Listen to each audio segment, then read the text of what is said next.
Ikaw, ano yung inisip mo na kunin like for college? What was kasi ako, nag-college hindi ko naman natapos then.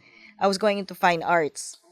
But eventually, parang I went into music instead. Music talaga, no? Oo. Mm-mm. Ikaw, ano yung...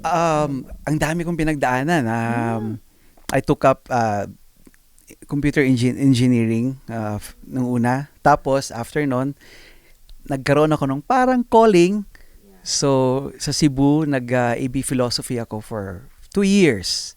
Kasi parang gusto magpare. Pero hindi rin. talaga. So, every Sunday kumakanta ako sa choir sa University of San Carlos. Uh, early 90s. And then, nagkaroon ako ng girlfriend. So, lumipat ako sa University of San Jose Recoletos. I took up AB English with Marketing, AB Liacom. Aral-aral lang para makatapos. Pero, at the back of my mind, gusto ko talagang kumanta. And while studying, trabaho ko sa isang fast food chain din.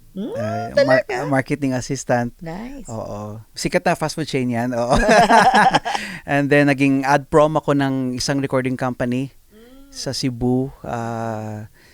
And then, nung nag-graduate ako, nagiging car salesman ako sa Cebu. Talaga? Yes, ang dami kong pinagdaanan. But, yun nga, parang gusto ko talagang kumanta. So, sabi ko sa mama ko, ma, parang tapos na akong mag-aral. Kahit papano, graduate na ng AB. Yeah. So, baka pwedeng, alam mo yan, That's good. payagan.